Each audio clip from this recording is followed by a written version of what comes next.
My name is Tauren, Senior Observer of the 3rd Defense Ring of planet Virex. Also, according to my commander, the most unlucky alien currently breathing. Allow me to explain why. At the moment this story begins, 42 enemy warships were parked above our sky. Yes, parked, hovering calmly like they own the place.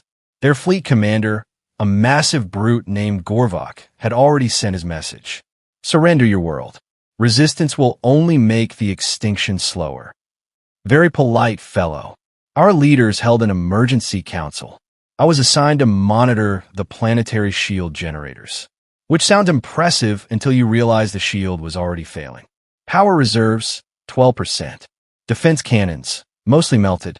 Fleet support, non-existent. Population morale, somewhere between nervous laughter and screaming. Naturally, that was when the sky started screaming.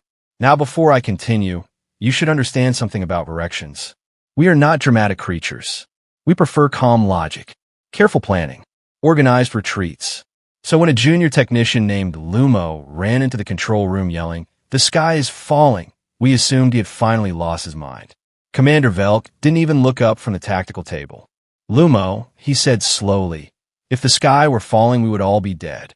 Lumo pointed at the ceiling display. "Then someone should inform the sky it is doing it wrong." We looked, and, well, the sky actually was falling. Hundreds of burning streaks tore through the atmosphere. Fire trails ripped across the clouds. Sensors screamed warnings. Impact predictions lit every monitor. Velk stared. I stared. Everyone stared. Then Velk sighed. "Wonderful. The enemy has decided to bombard us personally." Except the enemy fleet looked just as confused. Their ships shifted formation.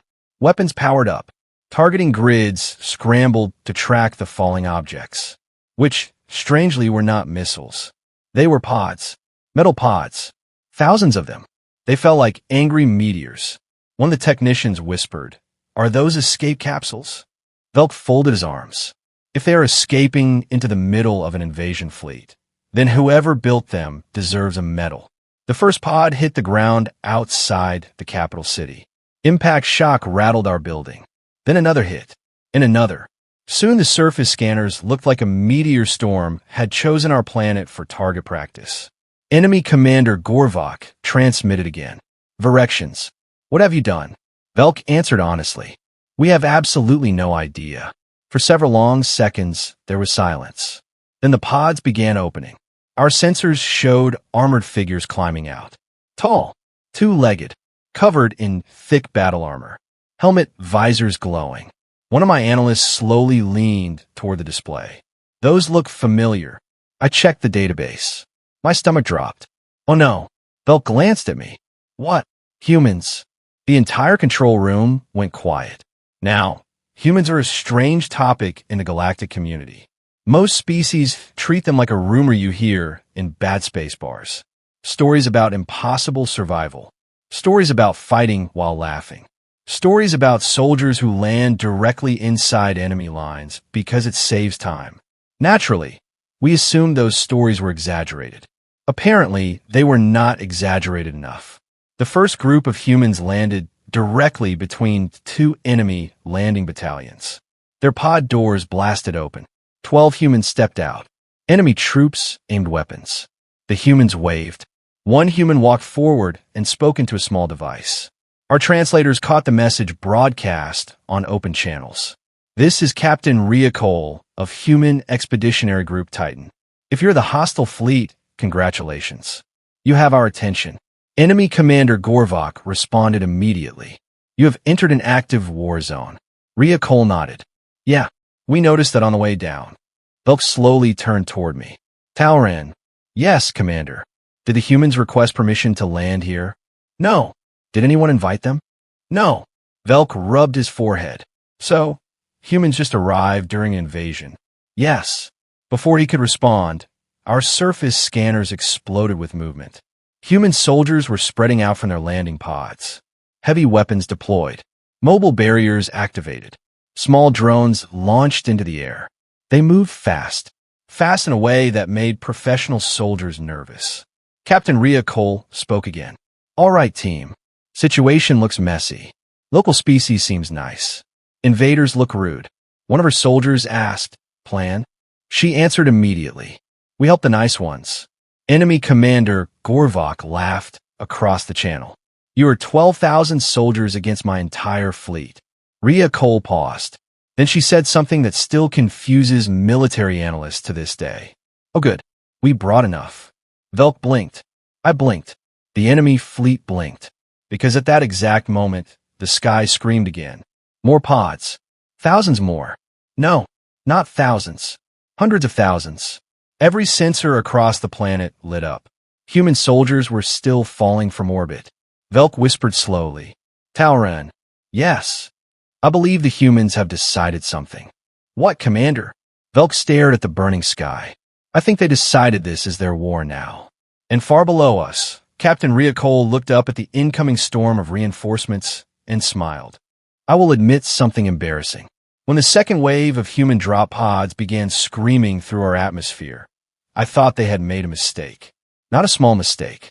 A catastrophic one. Because the enemy fleet above our world was enormous. 42 warships, hundreds of fighters, thousands of ground troops. Enough firepower to erase cities. And the humans? They were willingly falling directly into it. Commander Velk leaned over the tactical console and muttered, "Taurin, remind me again. Humans are considered intelligent, correct?" "Technically, yes." "Then why are they landing in the middle of an invasion?" I opened my mouth, closed it, then answered honestly. "I believe they are doing it on purpose." Velk stared at the sky again. Thousands of human pods burned through the clouds. Trails of fire streaked across the horizon. The entire atmosphere looked like a meteor storm had chosen our planet for practice. Then the enemy fleet began firing.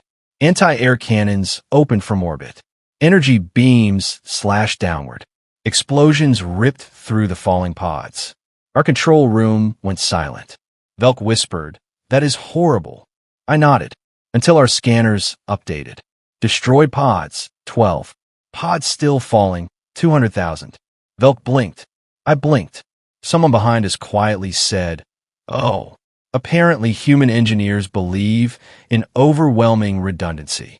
On the surface, Captain Rhea Cole stood beside her landing pod while hundreds of soldiers dropped around her like metal rain.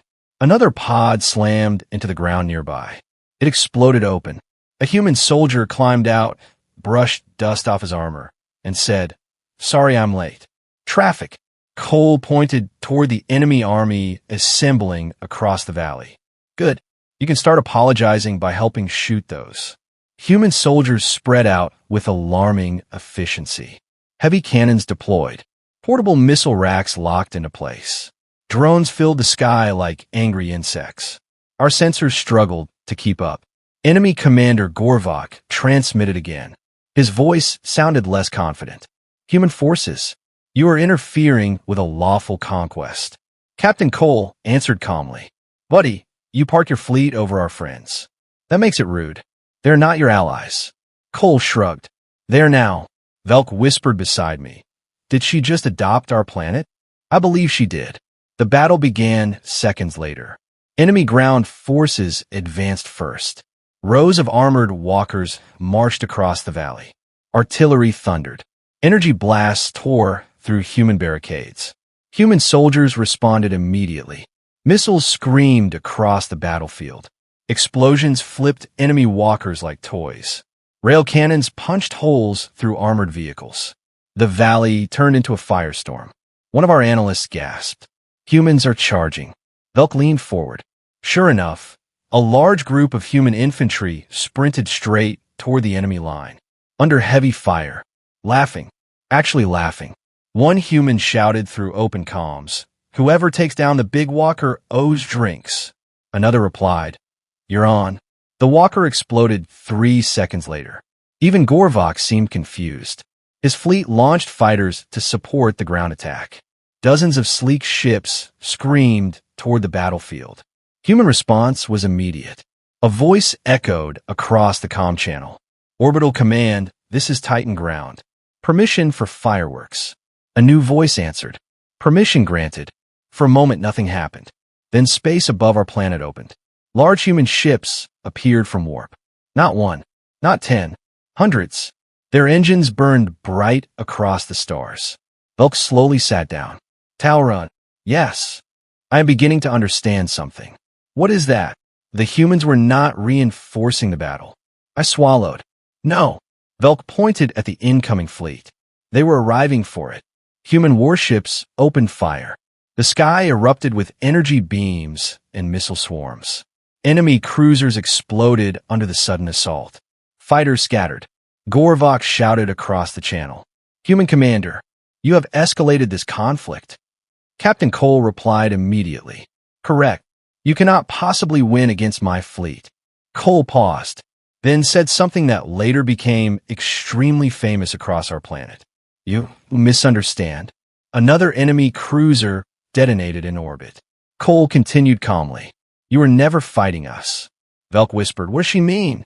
At that exact moment, thousands of additional human soldiers finished landing across the surface. Artillery batteries deployed. Orbital cannons aligned with ground targeting systems. Entire armor divisions rolled out of landing carriers. Cole finished her sentence. You are fighting gravity. The human counterattack began. From orbit and ground at the same time. Missiles rose from the surface while orbital beams struck enemy ships. Human fighters intercepted the remaining fleet. Explosions filled the sky. Enemy formation collapsed within minutes. Gorvok attempted retreat. Human ships blocked every escape vector. His final transmission sounded very tired. Why would humans protect a species they have never met? Captain Cole looked up at the burning wreckage in orbit. Then she answered simply, because someone has to stop bullies. Silence followed. Then the enemy fleet surrendered. Just like that, the invasion of Virex ended. Hours later, human engineers were helping repair our cities. Human medics treated our injured citizens. Human soldiers sat around our landing zones eating something they called ration bars and arguing about who actually destroyed the biggest walker. Commander Velk watched them for a long time. Finally, he said quietly, Taurin. Yes, Commander. I believe the rumors were wrong. Oh, Velk nodded toward the humans laughing around a small campfire. They are much worse. I looked across the battlefield where thousands of human soldiers had quite literally fallen from the sky to save strangers. Then I smiled. Commander, I believe you mean better. Velk thought about that, then slowly nodded. For the first time in our history, the sky had rained soldiers. And somehow, that was the luckiest disaster our planet had ever experienced. And that was the day our sky rained soldiers. Not destruction, not fear, but humans. And in that moment, the galaxy learned something important. If humans are falling from the sky, you're on the wrong side of the war.